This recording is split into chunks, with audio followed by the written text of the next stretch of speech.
Hello, and welcome to Twist Talks by Samantha Twist, where we talk about basically everything from careers, your home, relationships, health, and more. I cover just about anything you deal with in life. Hope you enjoy. Hi, everybody. Please help me in welcoming Danielle. Danielle is an entrepreneur and business strategist. She coaches women to build successful businesses and connects them through events, workshops, and masterminds, and coaches them to create a community, facilitate collaborations, and create partnerships that elevate their brands. Danielle's background in business started at an age of 20 when she launched her first business and then went on to help her mom build a global consulting company. In 2015, she launched the first chapter of Business Babes Collective, Vancity Business Babes. Let's get right into it. For those who don't know you, please share a little bit about yourself. Awesome. Yeah. My name is Danielle Weibe, and I'm the founder of Business Babes Collective, which is a community for female entrepreneurs. And it looks very different today than it did even a year ago based off of everything that's happened and COVID and the pandemic. So for 6 years, we've been hosting consistent events, both local in Vancouver, where I'm from, and then also in other cities across North America. And so when everything got shut down and events were no longer allowed, we have really pivoted to now everything is online. So we have a community, an online community membership. We also have a course, the self-study course that we run called Action Takers Club. And we also have mastermind groups as well. So just building community, building connections, and bringing women together. I love that. And when you first started hosting these events in person, what were kind of the first steps you took with Vancity Business Babes? Yeah, so when I first started, it was honestly, I didn't really know that it was going to turn into like a full-time business that I was running.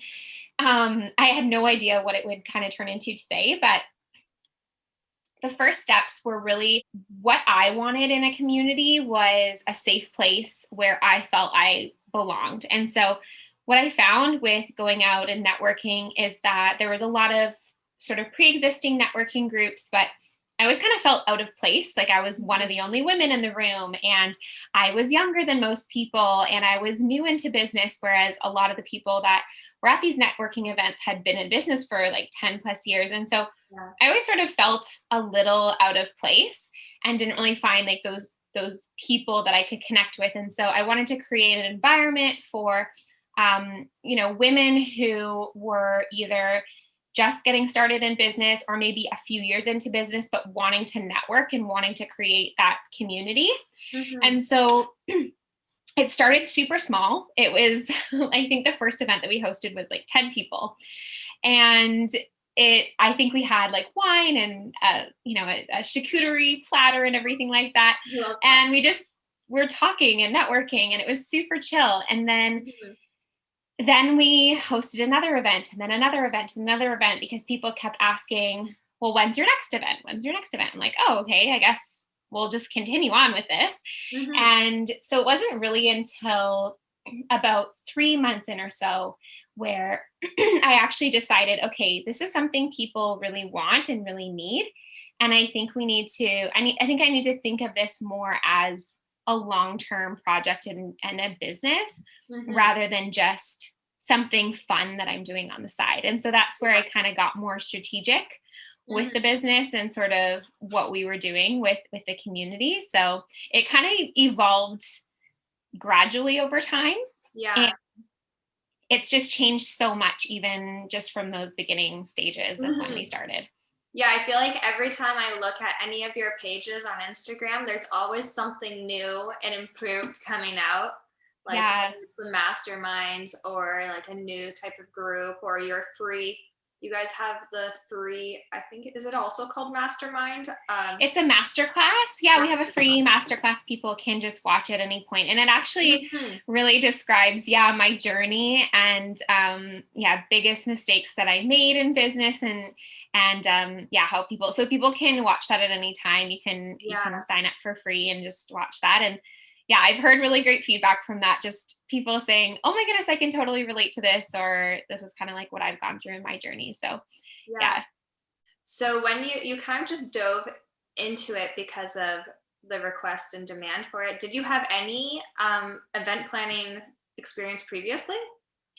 Yeah. So I did in some ways. I went to school for business. I studied marketing and business. And so I was Mhm. on like the student leadership committee. And so we did a couple of like fundraiser type events and different events through that. And also my sister had started a wedding planning business when I was still in university as well. And so I would help her Mhm. with all of that. And so I was like her assistant. So Yeah. I would go to the weddings and just help her with everything. So I kind of got like a little bit of a behind the scenes look at, you know, events and Mhm. what went into them. And yeah, I think if I actually think back to a time where I remember hosting an event and it being like I really enjoyed it was in school when we did like one of our fundraisers and it was a huge success. And I just remember feeling anyone who's in the event industry, I mean, it is a really hard industry in some ways, Yeah. but I just got such a excitement and a high off of planning something and executing something that people really enjoyed. Mhm. And I think that was really, I think that planted a seed to, what I would do in the future is, creating that community, creating that opportunity for people to connect. And so, yeah, when I think back to like my first memories of hosting events, it was probably that. I love that you have like a specific memory you can draw from. That's Yeah. how would you describe how you felt at your first like official Business Babes Co event once you decide to make it into your business? Ooh, that's a really good question. It's so funny because I feel like that transitional phase is Mhm. slightly blurry because it was such a whirlwind. Like I remember hosting these events and not really knowing what I was doing. And it was January of 2015 where I officially named it. Mhm. And then I started an Instagram page and everything like that. So I always think of like the start of my business as January 2015, and that's why I always say like it's been 6 years since then. But really, we were hosting events in the fall of that year. Mhm. But it was really figuring things out, and it was very like all over the place and messy. I actually sometimes look back and I look at photos of those events. I'm like, oh yeah, that was so funny. It was just very. It wasn't really solely focused on business necessarily. Mhm. It was just women who wanted to connect. And then once I named it and once it kind of became its own business, I realized, okay, I want to niche down and figure out like who do I want to attract to these events. And so, centered on business women. Mhm. And yeah, and from that point on, I remember just trying to connect with so many different people, asking people for coffee, asking people to connect, and just trying to make as many relationships as possible. Mhm. And that was a really fun like process of just meeting new people, and it was obviously scary as well. And reaching out to people who I felt I was like, oh, I don't know if they're going to respond or whatever, but I just did it. And yeah, that was really cool. And then having other people come on board, for example, for like panels Mhm. or, as guest speakers. And yeah, but I do remember specifically one event. It was probably early on in that year where I hosted it. And I think we had like maybe 17 or 20 people there. But I remember trying like I hustled so hard to get those people in that room. Yeah. And what I realized is that even niching down to business women, it was still very broad. Mhm. And so it was sort of like people that were thinking about going into business or people that were, further along in business or all of these different things or students or whoever. And so I realized I need to niche down even more. And so now, like, we're really catered, even though everybody is welcome, we always say, everyone is welcome inside of our community, but who we really try to target is those people who are already in business and they're, they've been in business, they're established now, and now they're looking to grow and they're looking to scale.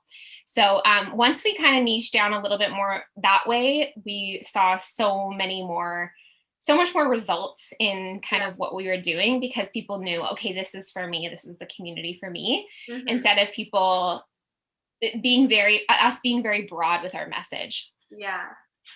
And what are some tips you would give someone who would want to host an event or a networking event, fundraiser, like probably after COVID, maybe even if you have some for during COVID, that too, but I feel like it's been quite a pivot. But yeah, what kind of tips would you give somebody who's trying to do an event right now? Yeah. I mean, I think I'll give two answers. Right now, I would say really try to build your network, like use this time while, we're not doing as many events to really connect and build that connection with other people, because once, events are allowed again, connections and building that community is going to be your foundation for how the event is going to go. Because for us, like I made sure that we were connected with people who were going to be speakers, but then also people who could maybe do decor for us, or venues that we wanted to host our events at, and like all the caterers, all of these different people that I would, really try to build that relationship and connection with, so that, that's what I would suggest, to build those connections now, so that when you're ready to host an event, you have those connections already in place. And then I would suggest try doing a virtual event. I mean, there's opportunities, and the nice thing is that it doesn't cost you anything other than a Zoom membership, I guess, but it doesn't cost you much to host an online event. There's definitely a lot of technical things that are involved in it. But at the same time, it's also a great way to start to build that community. So I would say if you're wanting to, do it in the future, build those connections, build those relationships. And then when it comes to actually executing an event, having a really clear plan and sort of systems in place is really key. So having for us, we have, a checklist of, okay, all the different things that would go into hosting event, and really breaking it down into small little things that you can do. Because when you say host, for example, for us, hosting a networking event, there is so much that goes on with that. It's booking the venue. It's, figuring what people are going to eat, what people are going to drink, who the speakers are going to be, what's the decor going to be like, what's the flow of the event, all of those things. And so if you can break those down into super small tasks, and then if you do have a team, awesome. If not, just break those things down and then work on one thing at a time, so that you're not overwhelmed with everything.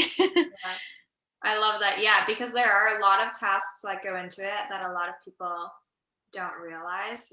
Because exactly. You have to figure out the table placements and what people eat and all that you were saying.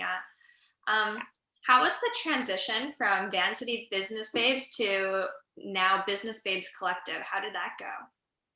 Yeah, so that was, I think, in 2016, 2017. I can't remember the exact dates, but I started getting inquiries and kind of interest from other cities and other places other than Vancouver, and people saying, oh my goodness, I love what you're doing in Vancouver. I wish there was something like that where I'm from, and all of these things. And so then it really dawned on me that even via social media, I wanted to create a platform for anyone, no matter where they lived, women in business who are trying to grow and scale.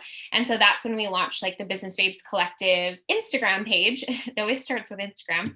And then really I started to realize, okay, so if this business is going to grow, I want to sort of rebrand it to be Business Babes Collective, and then having whatever chapters we have in different cities, that will almost be subheadings of the overarching brand.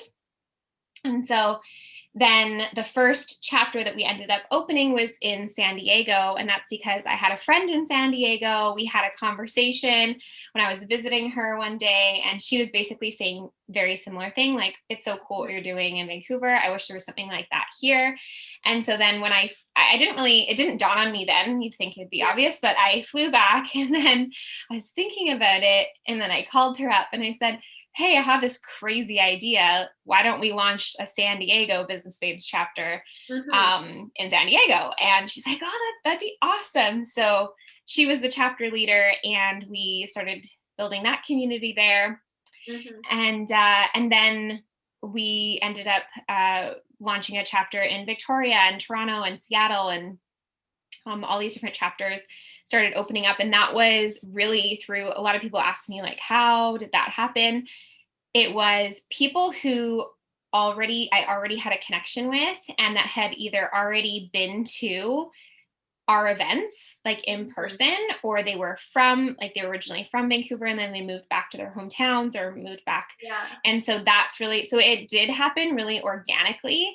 I have had a lot of interest from other cities, but to be completely transparent, I'd rather have less communities and then be more intentional and more like, I really wanted to make sure that whatever chapter we opened up, they were really on board with our mission and our vision as a brand. Because for us, just as important as it is to, create that community and help women, scale their businesses, we also have like really strong values, and we want to make sure that people are, building ethical businesses, and that they're not just necessarily in it for the money. Like, they want to make an impact in their communities. And there's lots of like values that are behind our brand that I wanted to make sure that all of our chapters shared. And so that was super important to me. And obviously, I don't know if we'll get into this, but this whole year has been like a huge pivot for us. So we've had to totally change up everything. But it's been a journey, but really exciting. And now for where we are right now, it's really exciting to kind of think about the future of where we're going at this point. Yeah. Oh, I love that. Is there kind of like a guidebook you give to each of the people who start a chapter? Or is it more you had a conversation with them and they kind of know, like? Yeah, we have like a guidebook, but it's funny because like there is a guidebook, and I gave it to everybody when they joined, but because things have changed so much over the past few years, and even like myself and our brand, and just, me getting super clear on who we are. And so it's been like an ongoing conversation. I feel like, every few months, I'll have a conversation with the chapter leaders, and it's like, okay, now we're doing this. And it's pivoted and changed so much. And also like giving the chapter leaders also the freedom to be creative on their own as well, and know like what their city really needs and what their city really wants. And I'm excited obviously for when events come back, and just to kind of see how those communities continue to grow. But it has been really cool just to see how, all of us chapter leaders have come together, and then really kind of reorganized and really re-evaluated what the business was going to look like while we're in this time. And then now I feel like we're set up even stronger, so that when events come back, we'll have this foundation of our online community, which is really cool. But then we also will be able to host these awesome events where people can experience it in person. Yeah. And so how has COVID really affected, obviously through not being able to have in-person events, but how has COVID really affected your business, and how have you guys really pivoted from that? Yeah, oh man. So back in March, I guess it was, when everything started shutting down, we realized, okay, we're going to have to either postpone these events, cancel these events, or host them online. And so in Vancouver, we actually had decided that we were going to pivot one of the events that we had coming up, and we were going to do an online event.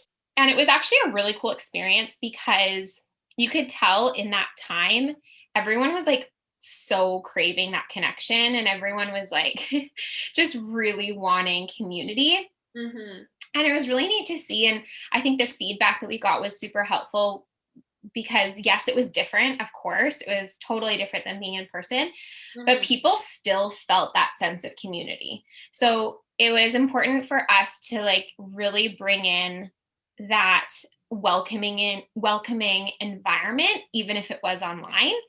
And so just making sure everyone feels comfortable and everyone feels welcomed, and, you know, it was fun and exciting still as an online event. So that's really what we pushed to do. And then we ended up hosting a big online conference. We got all of our chapter leaders together and we planned this big virtual conference in September. And that was really, really cool. It was it was a ton of work. I'm not going to lie. We use this really cool platform. Actually, it's called Hopin. And so we've kind of put all our heads together and we figured out this plan of what we're going to do. But, and then we also decided we were going to launch the membership on the backside of that conference. And so there was just so much going on and there was so much work happening behind the scenes that a lot of people didn't really see, right? And then on top of that, we decided, hey, it would be fun to do VIP gift boxes. Let's do that. Why not, right? And I think I was very naive to think that this was going to be like an easy sort of just add-on fun thing. And I tell all of my community members that are product-based businesses, I say, I have so much respect for you because there's just so much in a product-based that goes into a product-based businesses. And I've worked with a lot of product-based businesses before, but when they talk about, you know, shipping delays and things not showing up on time and stress with all of these things, I got that at a, you know, like I understood that, but I actually had to like live that out. And it's a lot different when you're living it out and you're actually waiting for these packages to arrive and you can't send them out. And so there was a lot of things that, you know, were challenging with that, but it was really cool. Like it was such a great learning experience, I think, for us as a business and as a team. And then through that, all of the roles ended up changing on our team because, you know, we had people who were like the events manager, this manager, right? And then of course that all shifted. And so having that whole change was huge. And but it was exciting just to see sort of like how not only our team, but like the community came together and was still excited about what we were doing, even though it was online. So that was cool to see. And then when we launched our membership, that was cool because we have this hub where people can come in, they can join the membership, they can be a part of this online community where they have this like connection with other people. Even though it's online, and even though, you know, we can't do in-person events right now, but people are still able to feel that connected with others.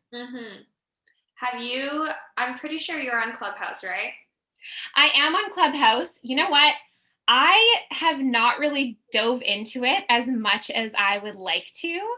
So it's definitely, it's funny. We're actually doing a Clubhouse workshop inside of our membership. So one of our chapter leaders, Alicia, is going to do it because she's on there and she's all over it. So I'm really excited to learn more, but I've heard like a really cool like feedback from the app. Yeah, it'll be interesting once I don't know if they're going to get rid of, because right now it's invite only. So I don't know if eventually they'll get rid of that. But it is quite interesting, like how many people are on there all day, because I get notifications and it's like, I swear some people must have their full-time job as a Clubhouse leader. But it seems like, people are really craving community right now. And I can definitely see it. Like, even as we're doing this, I'm like swiping away. Like, I tried to turn off the notifications. Go away. But so how do you think that others can network and build community today during COVID? Oh my goodness. That's such a good question. I really think that you have to be more intentional today because it's definitely not as easy as it was, you know, last year, right? Because you have to be intentionally seeking out those relationships and intentionally building them instead of just showing up at a networking event and like meeting however many people you're going to meet there, right? You can get a ticket to an event, you can show up, and it's just like easy, right? It's all there for you. So I think today you have to be a lot more intentional, and even like with social media and any kind of community that you're a part of, you have to be the one to reach out. I always tell people this, like, I think sometimes people just assume, well, people are going to reach out to me if they're interested in my business. It's like, that's not how it works at the beginning. Like, you need to build that. You need to go out and meet people. You need to be the brave one to, make those connections and build those relationships. And I mean, I still do that today. I'm continually reaching out to people and building those connections and those relationships and those collaborations. And a lot of people are like, how do you know so many people? It's like, because I've spent 6 years building, like, all I've done over the past 6 years is build relationships with people. And that's how our community has grown so quickly. And that's how we've been able to, reach so many different types of people and connect with so many business owners, is because I'm always putting myself out there and asking if people will, like, hey, let's jump on a quick Zoom call and chat. Like, I want to get to know you. And obviously over time, it then becomes like a two-way thing where people will ask me to meet. And it kind of is, I always tell people it's a snowball effect. So at the beginning, you are going to be doing the majority, 100% or 90% of the reach outs. And then as your business starts growing, as your community starts growing, then you'll start to see that other people are now wanting to connect with you. But that doesn't usually happen until you've built a solid community yourself. Yeah. So, I mean, I think reaching out to people, connecting with them and supporting them, and, following them, commenting on their social media platforms, and then reaching out and saying like, hey, I really admire what you're doing. And then not just saying like, hey, do you want to connect or do you want to collaborate? There has to be like some sort of a reason behind it, right? Oh, yeah. So whether it be, like if you have some platform like a podcast or something, awesome. But then even if, you have something of value, it could be a product, it could be anything. Maybe you want to gift that person your product and just say, hey, I just want to gift this to you. I want to make that connection. And that could be like the opening the door to that relationship. So I think people always put roadblocks in their own mind of why they can't connect with people. And you just have to think outside the box. You have to get creative and think about, okay, what do I have of value that I can offer this person? Yeah. And then how do I navigate that? And you might reach out to 100 people and get like 3 people that respond. Fine. Connect with those 3 people. Like, that's the way it is sometimes, right? And don't be afraid to follow up. Don't be afraid to continue to work on building those relationships, because it's definitely the hardest at the beginning, because nobody knows what you're doing. Nobody, like at the beginning, like nobody cared that I was running a community. Everyone's like, what?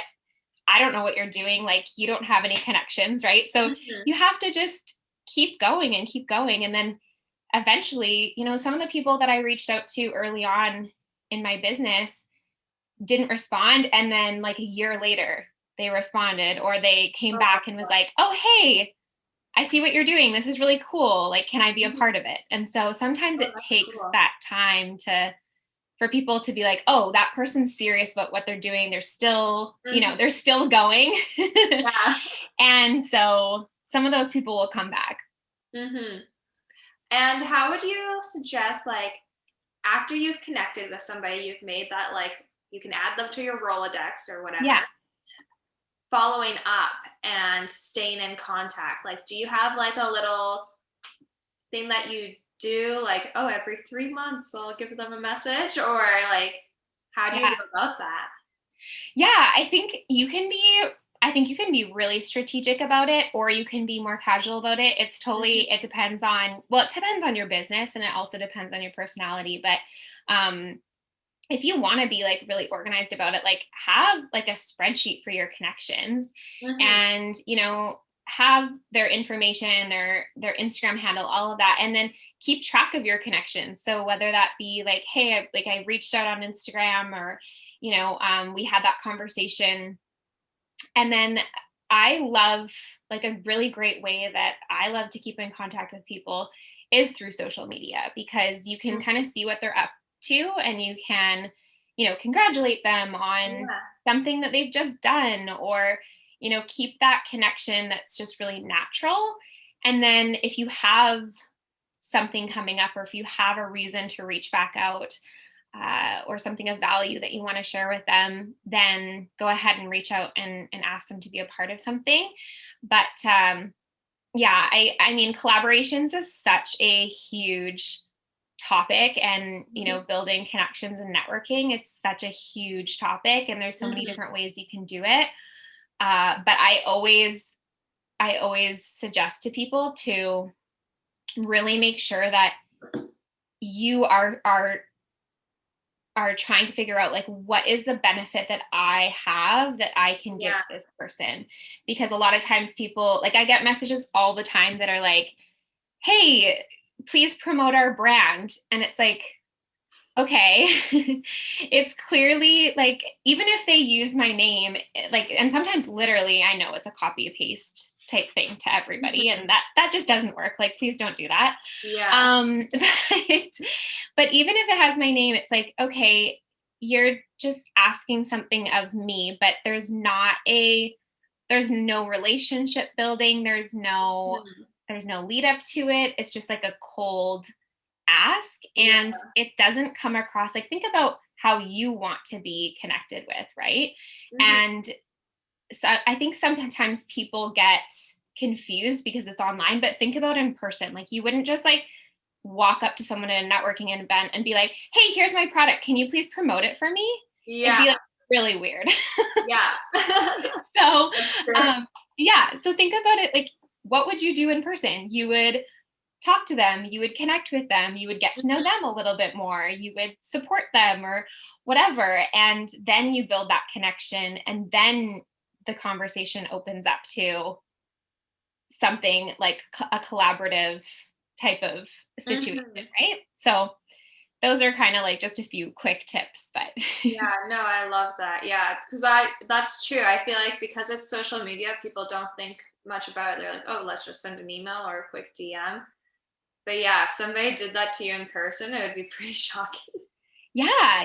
And that it is kind of how it comes across as well on social media. Like, sometimes I'll get I'll get multiple messages from people, and literally there's no message. It's just them sharing their content to my DMs. And I'm like, what do you want me to do with this? Like, I'm so confused.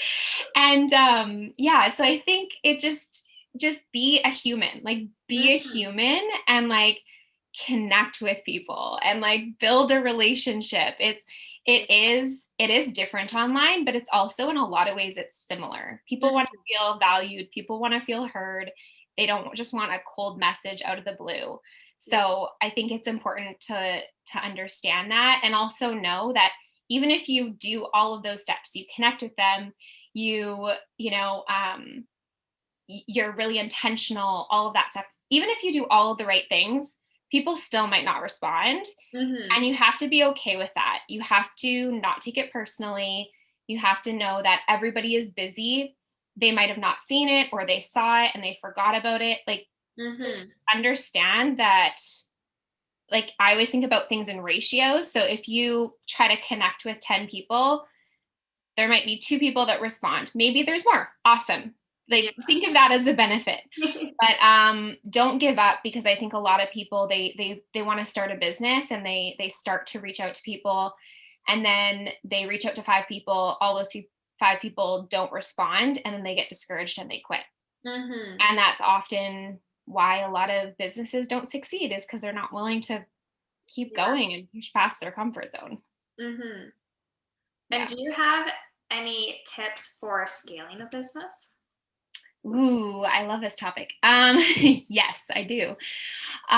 There are so many different ways that you can scale. And I do think that it was really dependent on your business and your type of business. But I do believe that collaborations is one of the biggest ways that you can scale, and getting in front of other people's audiences and connecting with other people. And that's like really, you have to do it in a really strategic way. Again, like I said, like it's really about like building that connection, building that relationship, and figuring out what is the benefit for both of us in this situation, and scaling it that way. Of course, social media is also a way to scale. Podcasting or podcast guesting, I think, is another strategy that's really cool and becoming more popular these days as well. But I think to be honest, it all comes back to connecting and collaborating. I know I feel like a broken record when I say that, but one of my biggest pet peeves is when people talk about like being like self-made. I might get in trouble maybe for saying that, but it's because you know what, like no one is self-made. Like you can't build an extremely successful business without the help of other people, whether that be your team, whether that be other businesses or other people that have supported you along the way. It takes a huge community in order to scale. And so understanding that and realizing that, and making sure that you're building those connections, that you're building trust with people, not burning bridges with people, like continuing to have those strong relationships is so important. I love that.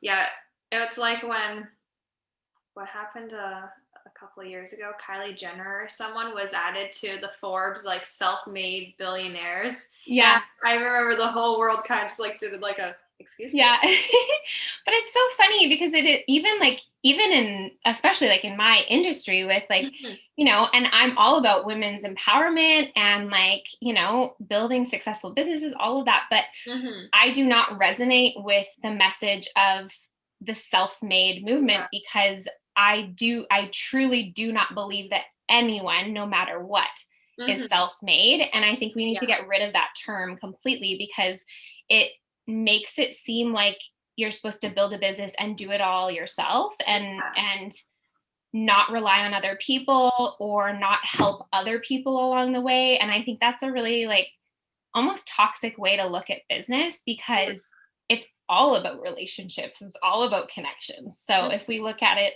in I'm building this business and it's all about me, you're not really going to get very far with that. Yeah. No, I love that. It's my first time hearing it put that way, but I feel like I agree with it. Like, even though it's my first time hearing it, I'm like, yeah, everything you're saying makes total sense. I totally agree. Yeah. And I know like people use it. It's not that people are using it necessarily. Like a lot of people that use that term, they're probably using it in that, oh, they didn't have any like big funding behind them or whatever. And I get that. But I think some people look at that, they're like, oh, this person did it all by themselves. And that's how people are seeing it. Yeah. So I think it's not really fair to use that term, because it's giving people false hope in that they could just do it all themselves. And it's just not true. Yeah.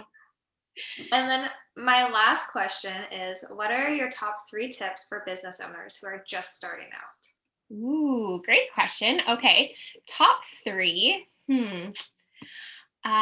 Okay. My number 1 is going to be very like tactical and strategic is find an accountant or a lawyer, someone who can help you with like the actual structure of your business, like getting a business license, registering for things. Because at the beginning of my business, I didn't even know half the thing. I went to business school and I didn't know half the things.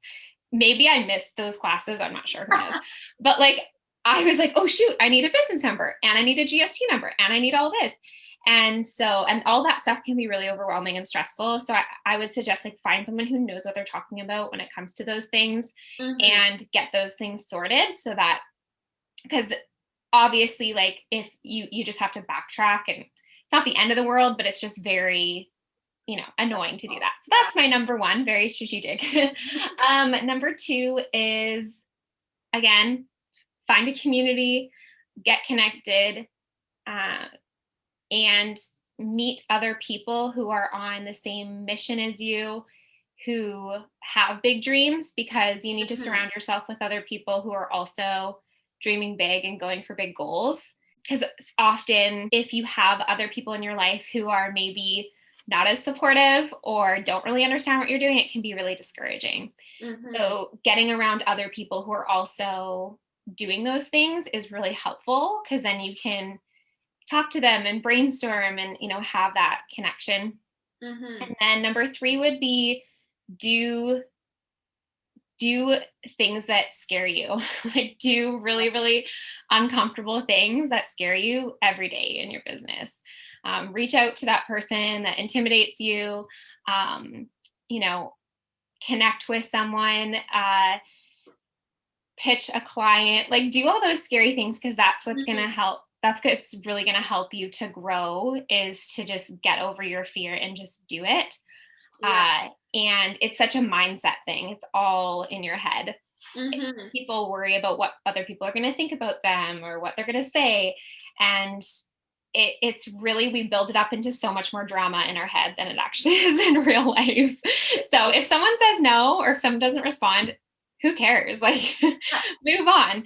So, or follow up. Like, it's really not the end of the world. So that's what I would suggest for people. Yeah, I feel like it's like that saying, you miss every shot you don't take. Yeah, totally. Exactly. And a lot of people, they're holding themselves back and they're holding their businesses back because they're not willing to get outside of their comfort zone. And they think they don't have what it takes, when really they just need to, like, do the scary thing. And they'll see that success over time, but you have to be consistent as well. So, doing a scary thing like once a month, not going to cut it. So you have to be doing scary things every day. Yeah. Oh, I love those. Those are so helpful. And I feel like talking to you, I've learned so much. I just graduated from Trinity Western. Yay! So that's the school I went to. Fellow alums. Yeah. But so you learn a lot in classes, but sometimes it's like, it's class. So exactly. I feel like when talking to people like you, especially you with so much experience and being connected to so many people, is really helpful to learn a lot and just learn from your experiences. So thank you so much. Of course. Yeah, no, I'm happy. Thanks for this conversation. It was a lot of fun. Thank you for listening to Twist Talks. I hope you walk away from this episode knowing something new. You can find me at SamanthaTwist.com, Twist Talks on Instagram, or Samantha Twist on YouTube.